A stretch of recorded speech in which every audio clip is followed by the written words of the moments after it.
अस्सलाम वालेकुम स्टूडेंट्स, मैं हूं आपका टीचर एहसान और आप देख रहे हैं हमारा यूट्यूब चैनल इल्मी दुनिया। उम्मीद है कि स्टूडेंट्स आप सब खैरियत से होंगे। स्टूडेंट्स, जैसे कि आप सब जानते हैं, हमने लास्ट लेक्चर जो एक्सरसाइज 1.3 क्लास 9 का रिकॉर्ड किया था, उसमें हमने पहले 4 क्वेश्चंस को डिस्कस किया था। आज हम बात करने वाले हैं क्वेश्चन नंबर 5, 6, 7 एंड 8 की, और ये हमारा इस एक्सरसाइज का दूसरा लेक्चर होगा और लास्ट लेक्चर होगा। तो यहाँ पे क्वेश्चन थोड़े ज़्यादा हैं तो मैं उनके कुछ पार्ट करूँगा। अगर आपको किसी किस्म का प्रॉब्लम होता है, किसी कोई पार्ट आपसे नहीं होता, तो आप हमें कमेंट सेक्शन में ज़रूर कमेंट कीजिएगा ताकि हम उसका आपको सॉल्यूशन दे सकें। तो हमारे पास क्वेश्चन नंबर 5 है। क्वेश्चन नंबर 5 में ABC कुछ हमारे पास वैल्यूज़ दी हुई हैं और हमारे पास कुछ इनमें वैल्यूज़ हैं नीचे। क्वेश्चन नंबर 1 और इसके 10 पार्ट हैं। 10 के 10 पार्ट आपको करने हैं। इसमें से 2 या 3 पार्ट मैं आपके लिए यहाँ पे अभी करके दिखाता हूँ। अगर आपको समझ आए तो लाइक कीजिएगा और वीडियो को शेयर भी कीजिएगा। तो क्वेश्चन नंबर 1 में क्वेश्चन नंबर 5 में हम A+C और C+A, ये तो आप आसानी से कर लेंगे, ये हमने पहले भी किया है। इसका जो पार्ट नंबर 4 है वो मैं यहाँ पे डिस्कस करने वाला हूँ। पार्ट नंबर 4 में वो बात कर रहे हैं 2A + B। हमारे पास है पार्ट नंबर 4। क्वेश्चन नंबर 5 है, इसका पार्ट नंबर हम करने वाले हैं डिस्कस 4। इसमें वो कह रहा है आपने जो प्रूफ करना है वो है A + B + C, इन दोनों के ऊपर ब्रैकेट है, equal to 2A B + A ही है यहाँ पे, इक्वल टू 2A + B। ये आपको प्रूफ करना है। अब स्टूडेंट्स, आप चाहें तो दोनों वैल्यूज़ को इकट्ठा लेके चलें, आप चाहें तो एक पहले लेफ्ट हैंड को सॉल्व कर लें, उसके बाद राइट हैंड साइड को सॉल्व कर सकते हैं। तो जो असल तरीका है, पहले लेफ्ट हैंड साइड को सॉल्व करते हैं, उसका जो भी आंसर आएगा उसके बाद हम राइट हैंड साइड को सॉल्व करेंगे। सो लेफ्ट हैंड साइड में हमारे पास देखते हैं क्या है। हम लिखेंगे left hand side solution. Left hand side is, हमारे पास क्या है, A + B + A। यहाँ पे हमारे पास पहले हमें ब्रैकेट वाले को सॉल्व करना है। सो ब्रैकेट के अंदर है हमारे पास B + A, वैल्यूज प्लेस करते हैं। B + A, B की जो हमारे पास यहाँ पे वैल्यू है वो है 1 - 1 एंड 0, 1 - 1 एंड 1। यहाँ पे है 2 - 2 एंड 2, 2 - 2 एंड 2। इसके बाद है 3 1 3, 3 1 3। ये हमारे पास B की वैल्यू है। इसके बाद है प्लस। आप अपनी नोटबुक अपने सामने रखिएगा ताकि आपको अच्छे से समझ आ सके कि मैं वैल्यूज कहाँ से कैसे लेके आ रहा हूँ। इसके बाद है हमारे पास 1, A की वैल्यू है हमारे पास 1 2 3, 1 2 3। और इसकी जो सेकंड रो है वो है 2 3 1, 2 3 एंड 1। इसके बाद है 1 - 1 एंड 0, 1 - 1 एंड 0। स्टूडेंट्स, वैल्यूज मैं प्लेस कर चुका हूँ। इसके बारे में प्लस माइनस करना है, आपको पता होना चाहिए। हमें थोड़ा सा, आप भी माशाल्लाह सीख चुके हैं, मैं थोड़ा स्टेप्स को मिस करके लिख रहा हूँ ताकि आपको आप भी पहले जो प्रैक्टिस की है हमने उसमें काफ़ी हद तक हम सीख चुके हैं। 1 + 1 है, सो प्लस है यहाँ पे 1 + 1, सो ये आ जाएगा हमारे पास 2 - 1 एंड +2। तो इनको सॉल्व करेंगे तो हमारे पास आएगा 1 1 + 3, तो ये आ जाएगा हमारे पास 4। इस तरह से 2 + 2, ये आ जाएगा हमारे पास 4, -2 + 3, ये हमारे पास आ जाएगा 1, 2 + 1, ये आ जाएगा हमारे पास 3। अब है 3 + 1, तो ये आ जाएगा हमारे पास 4, 1 - 1 प्लस माइनस माइनस, सो -1, तो ये हो जाएगा हमारे पास 0, 3 + 0, तो ये आ जाएगा हमारे पास 3। इस तरह से हमारे पास B + A का आंसर आ चुका है। लेकिन स्टूडेंट्स जहन में रखें कि हमें b प्लस ए फाइंड नहीं करना, हमें फाइंड करना है a plus into B plus A. So a plus b plus A, ये वैल्यू हमें फाइंड आउट करनी थी। ये हमारे पास टोटल हमारी लेफ्ट हैंड साइड थी। यहाँ पे पहले a की वैल्यू आपको प्लेस करनी है। तो a की वैल्यू है हमारे पास, हम यहीं से चेक कर लेते हैं, ये वाली 1 2 3 2 3 1 2 3 1 1 minus 1 and 0 1 minus 1 and 0 plus, इसके बाद स्टूडेंट b प्लस ए है हमारे पास, ये मैंने पहले ही फाइंड किया हुआ है, वो हमारे पास ये वाली वैल्यू है। तो ये आ जाएगा हमारे पास कुछ इस तरह से 2 1 एंड 4 4 1 एंड 3, सो 4 0 एंड 3। इसके बाद इनको प्लस किया जाएगा।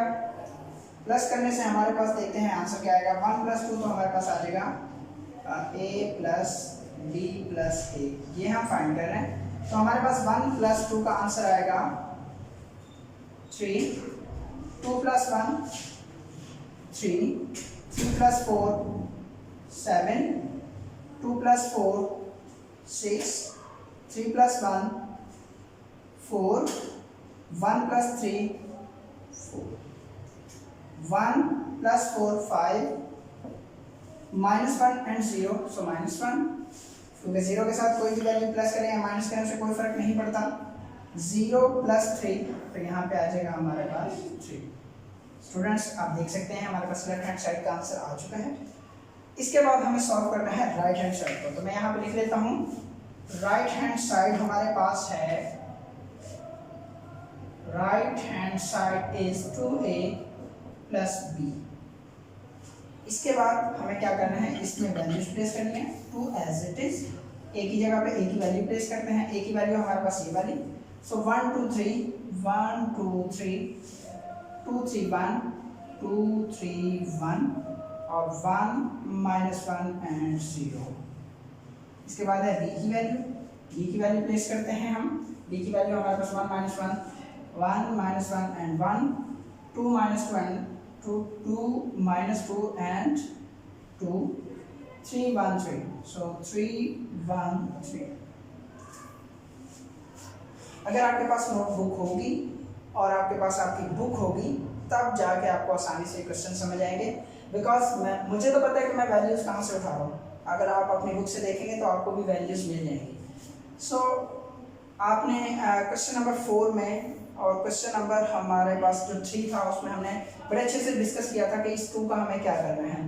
तो इस 2 को पहले आपको बताया था कि ब्रैकेट और वैल्यू के दरम्यान में अगर कोई साइन ना हो तो मल्टीप्लाई होता है, लिहाजा इस 2 को पहले मल्टीप्लाई करेंगे। इसके बाद जो आंसर आएगा उसे हमें आगे फर्दर प्लस करना है। सो ये आ जाएगा हमारे पास 2 1 the 2 2 2 the 4 2 3 the 6 2 2 the 4 2 3 the 6 2 1 the 2 2 1 the 2 2 को मल्टीप्लाई करेंगे माइनस 1 के साथ, तो ये आ जाएगा -2 2 0 0। इसके बाद है प्लस, ये वाली वैल्यू एज इट इज आएगी 1 माइनस 1 1 2 माइनस 2 एंड 2 3 1 3।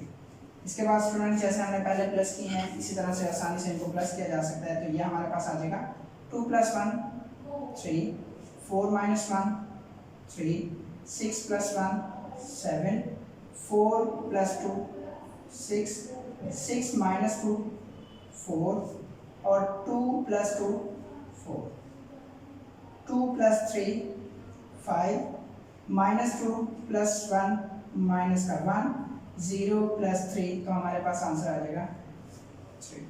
ये हमारे पास आंसर आया है 2a प्लस b का। स्टूडेंट्स अब आप देख सकते हैं हमारे पास लेफ्ट हैंड साइड का भी आंसर आ चुका है, राइट हैंड साइड का भी आंसर आ चुका है। लेकिन हमें यहाँ पे क्या हमें ये प्रूव करना था कि ये दोनों साइड्स आपस में क्या हैं, बराबर है। तो हम इसको कंपेयर कर लेते हैं लेफ्ट हैंड साइड को और राइट हैंड साइड को कि इन दोनों के आंसर्स आपस में क्या बराबर हैं, चेक करते हैं। ये हमारे पास लेफ्ट हैंड साइड है और ये हमारे पास राइट हैंड साइड है। सो चेक करते हैं, यहाँ पे 3 है, यहाँ पे भी 3 3 7 7 6 6 4 4 4 5 5 -1 3 and 3। इसका मतलब है हमारी दोनों साइड्स आपस में बराबर हैं। तो हम कह सकते हैं कि हमारा क्वेश्चन प्रूफ हो चुका है कि ये दोनों साइड्स आपस में क्या हैं, एक दूसरे के इक्वल हैं।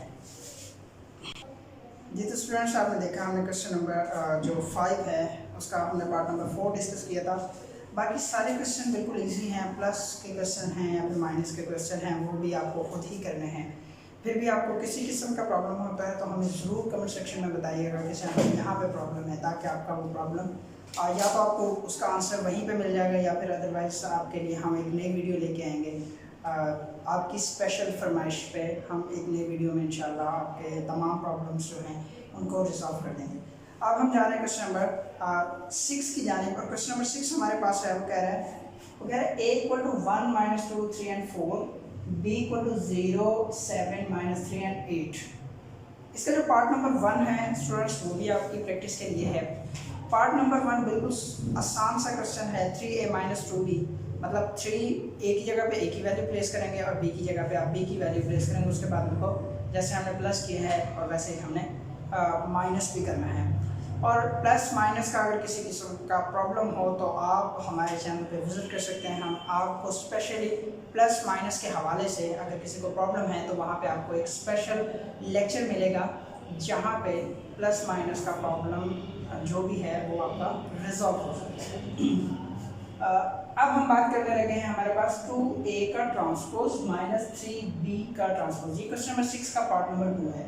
हमें इसकी वैल्यू फाइंड आउट करनी है, तो हम देखते हैं कि इसकी वैल्यू किस तरह से फाइंड होगी। So let's start.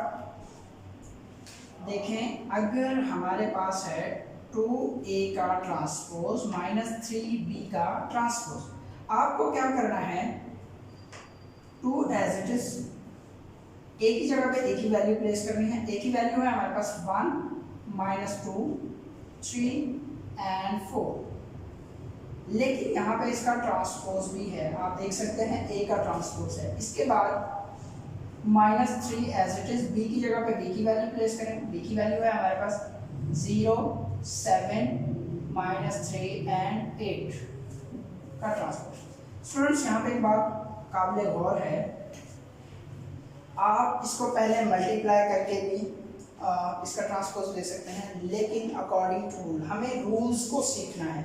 जब हम रूल्स सीखेंगे तभी हम कुछ कर पाएंगे। हम चाहें तो पहले मल्टीप्लाई करके उसका ट्रांसपोज लें और फिर इनको माइनस कर लें, तो ऐसे भी हो सकता है, आंसर सेम आएगा, लेकिन रूल्स को फॉलो करना है। तो हमें पहले ब्रैकेट के अंदर वाले को सॉल्व करना है। ब्रैकेट के अंदर वाला क्या है, वो क्या है, इसका पहले आप ट्रांसपोज ले लें, इसके बाद इसको मल्टीप्लाई करें। तो हम इसका पहले ट्रांसपोज लेंगे। ट्रांसपोज लेंगे तो आपको सबको पता है, बहुत अच्छे तरीके से आप जानते हैं, कॉलम को रो में कन्वर्ट करना या रो को कॉलम में कन्वर्ट करना। सो मैं रोज को कॉलम्स में कन्वर्ट कर रहा हूँ। 1 and -2 ये हमारे पास एक रो है, ये आ जाएगा 1 - 2। 3 and 4 ये भी 3 and 4 ये एक रो थी, ये भी एक कॉलम बन चुके। इसी तरह -3 एक ही जगह पे इसके बाद है 0 and 7 ये एक रो है, ये आ जाएगा 0 and 7 ये कॉलम बन गया। -3 and 8 ये भी हमारे पास क्या था, एक रो थी और इसे भी मैंने कॉलम में कन्वर्ट कर दिया। इसके बाद हमें इन दोनों को 2 को इसके साथ मल्टीप्लाई करना है, 3 को इसके साथ मल्टीप्लाई करना है और उसके बाद इनको प्लस माइनस कर लेना है, तो हमारा आंसर आ गया। सो मल्टीप्लाई करते हैं। जब 2 को मल्टीप्लाई किया जाएगा तो ये आ जाएगा 2 × 2 2 3 6 -4 and 8। जब इस वाली वैल्यू को, यानी कि a की वैल्यू को 2 के साथ, a के ट्रांसपोज की वैल्यू को 2 के साथ मल्टीप्लाई किया तो हमारे पास ये बना। इसी तरह b के ट्रांसपोज को जब 3 के साथ मल्टीप्लाई करेंगे तो हमारे पास क्या आएगा, माइनस एज इट इज 3 को मल्टीप्लाई करो, 3 0 0 3 3 9 -9 आ जाएगा यहाँ पे, और ये 3 7 21 and 3 8 24। सो इनको प्लस माइनस करेंगे, हमारे पास हमारा फाइनल आंसर आ जाएगा 2 and -0 6, ये हो जाएगा -+ 9 -4 एज इट इज, और ये वाला माइनस का 21, इसके बाद है 8 -24। इसके बाद स्टूडेंट्स हमें क्या करना है, इनको माइनस करना है। माइनस करेंगे तो हमारे पास आ जाएगा 0 6 प्लस 0 नहीं आएगा यहाँ में, 2 - 0 तो हमारे पास 2 ही होगा। इसके बाद 6 + 9 15।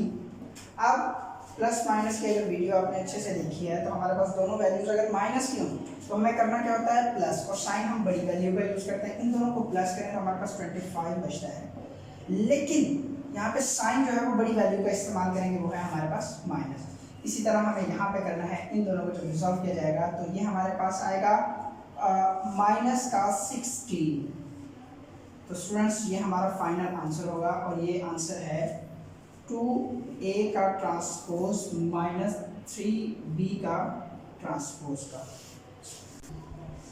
जी तो स्टूडेंट्स अब हम चलते हैं क्वेश्चन नंबर 7 की जानिब। क्वेश्चन नंबर 7 में आपके पास आपको क्या करना है, मैंने क्वेश्चन लिखा है, वो कह रहा है इफ वैल्यू दी हुई है, फिर आगे कुछ वैल्यू है, वो कह रहा है आपने a और b की वैल्यूज फाइंड आउट करनी है।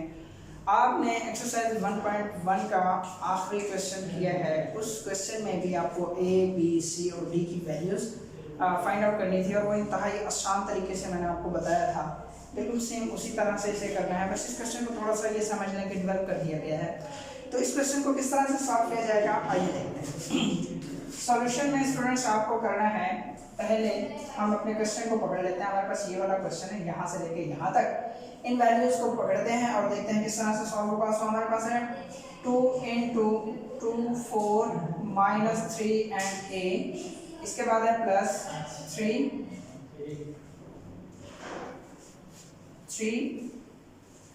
1b 8 and -4 equal to 7 10 18 and 1। इसको हमें सॉल्व करना है और a की और b की वैल्यू हमें फाइंड आउट करनी है। लिहाजा हमें पता है कि ये 2 इसके साथ मल्टीप्लाई हो रहा है। अब यहाँ पे कोई ट्रांसपोज वगैरह तो है नहीं, जिसकी वजह से हमें क्या करना पड़ेगा कि पहले ब्रैकेट को सॉल्व करना है। सो डायरेक्टली हम मल्टीप्लाई करते हैं, उसके बाद उनको प्लस करेंगे और हमारे पास फाइनल हमारा आंसर आ जाएगा। सो 2 to the 4 2 4 the 8 2 3 the 6 minus का 6 आएगा बिकॉज यहाँ पे माइनस है। 2 को जब a के साथ मल्टीप्लाई किया जाएगा तो ये आएगा 2a। इसके बाद है हमारे पास प्लस 3 को मल्टीप्लाई करते हैं, 3 1 the 3 3b 3 8 the 24 3 4 the 12 minus का 12 आएगा बिकॉज 4 के साथ क्या है माइनस। मल्टीप्लाई करने के लिए भी हम मल्टीप्लाई और डिवाइड में जो साइन के प्रॉब्लम आते हैं कि हमें प्लस का नहीं पता चलता कि प्लस कहाँ पे लगेगा और माइनस का साइन कहाँ पे लगेगा। तो इस प्रॉब्लम को रिजॉल्व करने के लिए भी आप हमारी एक वीडियो है मल्टीप्लिकेशन के हवाले से, वो भी आप देख सकते हैं। वहाँ पे भी इंशाल्लाह आपके तमाम प्रॉब्लम जो हैं आपके साइन को सिलेक्ट करने के वो सारे वहाँ पे इंशाल्लाह ख़त्म हो जाएंगे। सो 7 10 18 and 1। इसके बाद हमें क्या करना है, इन दोनों वैल्यूज को प्लस करना है। 4 को प्लस करें 3 के साथ तो ये आ जाएगा 4 + 3 7। 8 को 3b के साथ, अब ये प्लस तो नहीं हो सकते लेकिन इनको प्लस की सूरत में लिखा जा सकता है 8 + 3b। इसी तरह -6 and 24 जब इनको इकट्ठा किया जाएगा तो हमारे पास आ जाएगा 18 2a - 12 2a plus minus minus तो -12। एक हमारे पास ये वाला कॉलम बन चुका है और दूसरा है 7 10 18 and 1। अब स्टूडेंट्स यहाँ पे समझने वाली बात ये है, उसने खुद कहा कि ये दोनों इक्वल हैं, उसके क्वेश्चन में भी लिखा होगा।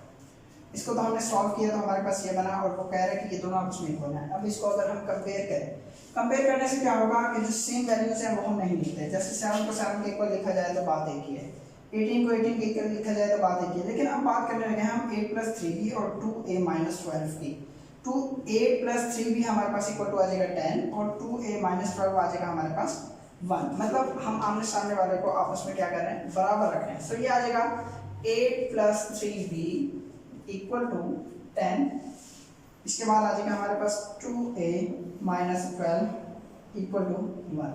आप देख सकते हैं हमारे पास दो इक्वेशन बन चुकी हैं। पहली इक्वेशन है इक्वेशन नंबर 1 का नाम दे रहे हैं और दूसरी है इक्वेशन नंबर 2 के नाम से इसे सेट कर लें और हम इनमें से a और b की बहुत आसानी से वैल्यूज फाइंड आउट कर सकते हैं।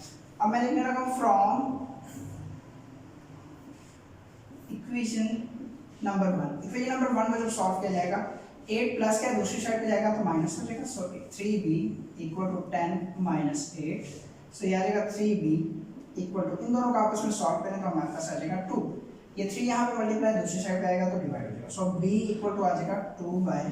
3। हमारे पास एक वैल्यू हमारे पास निकल आई है जो उसने कहा b की वैल्यू हमने फाइंड आउट कर ली। अब इसी तरह हम a की वैल्यू फाइंड आउट कर सकते हैं। तो यहाँ पे लिख सकते हैं फ्रॉम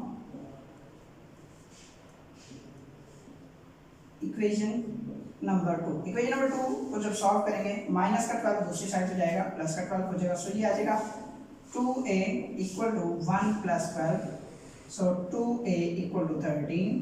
ये 2 यहाँ पे मल्टीप्लाई हो रहा है, दूसरी साइड पे जाएगा डिवाइड हो जाएगा, सो इक्वल टू 13/2। ये तो स्टूडेंट्स ये हमारे पास हमारे a और b के फाइनल आंसर्स है। अब हम चलेंगे क्वेश्चन नंबर 8 की जानिब। क्वेश्चन नंबर 8 में भी हमारे पास कुछ सादा से क्वेश्चंस हैं।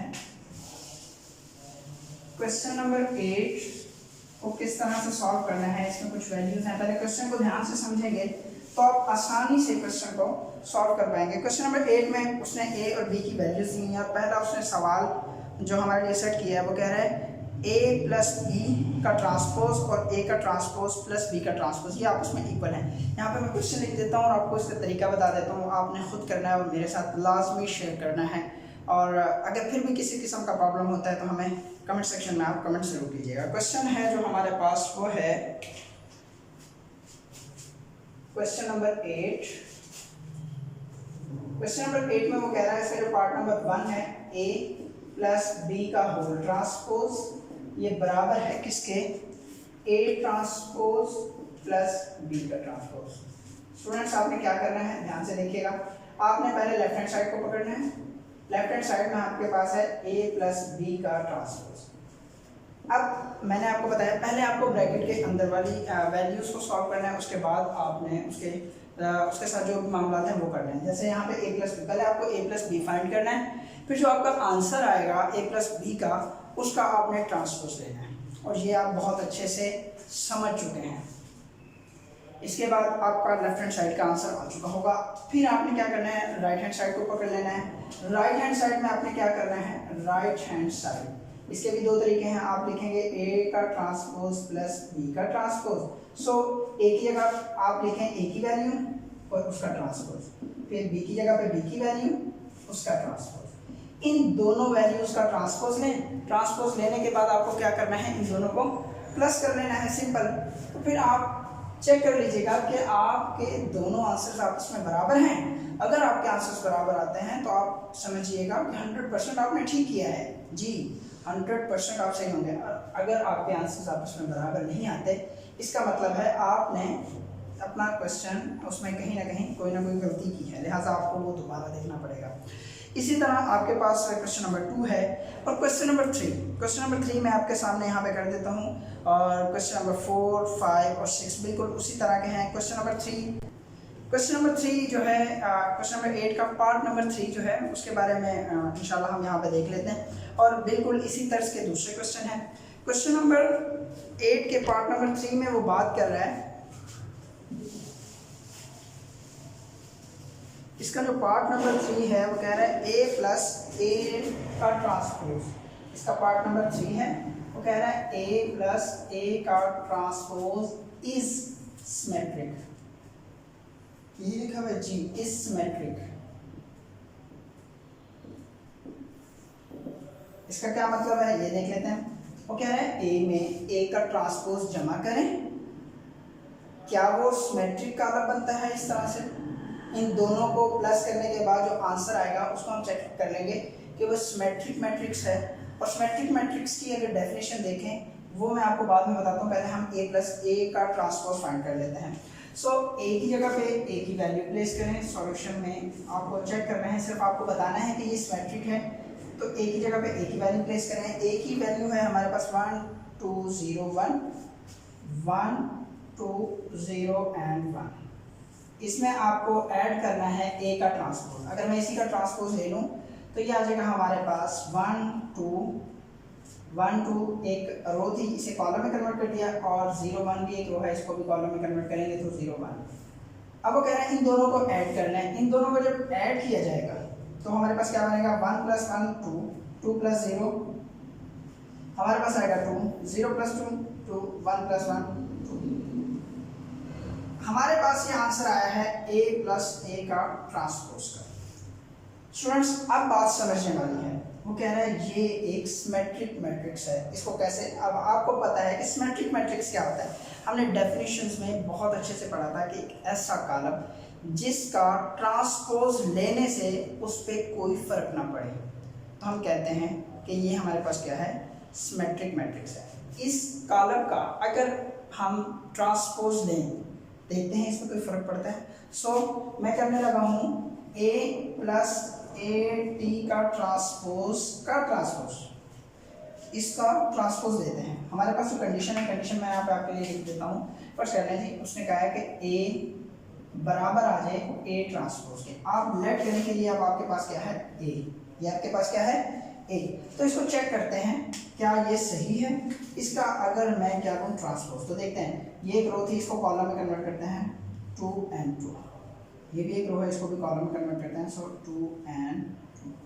आप देख सकते हैं कि इन दोनों पे कोई फर्क नहीं पड़ा। और अगर मैं इसको कंसीडर कर लूँ ए ट्रांसपोज, तो हम कह सकते हैं ए बराबर आ गया ए ट्रांसपोज के, जो कि हमारे पास एक कंडीशन है किसकी, एक सिमेट्रिक मैट्रिक्स की। आप देख सकते हैं इन दोनों पे कोई फर्क नहीं पड़ा। इसी तरह से आपको बाकी दूसरे क्वेश्चन जो हैं इसमें, उसके बाद है a माइनस ए टी का transpose is skew symmetric matrix. अब आपने क्या करना है, इन दोनों को माइनस करना है और उसको चेक करना है कि वो स्क्यू सिमेट्रिक मैट्रिक्स हैं या नहीं। स्क्यू सिमेट्रिक मैट्रिक्स की जो डेफिनेशन है वो भी आपको पता है कि अगर ट्रांसपोज किसके बराबर आ जाए, उसी कॉलम के माइनस के बराबर आ जाए। मतलब क्या है, यहाँ पे मैं कंडीशन अगर आपके लिए लिख दूँ, ये तो सिमेट्रिक मैट्रिक्स की थी। अगर मैं लिखूं a ट्रांसपोज किसके बराबर आ जाए, माइनस a के, तो ये हमारे पास बनता है स्क्यू सिमेट्रिक।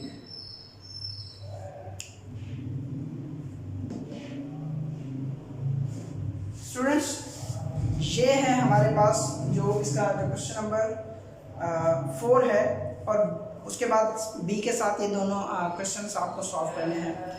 अगर आपके पास ये कंडीशन बिल्कुल सही आती है कि आप इसको सॉल्व करते हैं, कंडीशन बिल्कुल सही आती है, तो आप कह सकते हैं yes it is a skew symmetric matrix. So हमारी जो एक्सरसाइज है 1.3 कंप्लीट हुई जाती है। स्टूडेंट्स, किसी भी किस्म का प्रॉब्लम हो आप हमें कमेंट करें, हमारी वीडियो को लाइक करें, ज़्यादा से ज़्यादा अपने दोस्तों के साथ शेयर करें, हमारे चैनल को सब्सक्राइब भी करें और साथ में बेल आइकन को भी प्रेस करें। इंशाल्लाह दोबारा मुलाकात होगी 1.4 के साथ। तब तक के लिए अल्लाह हाफिज़।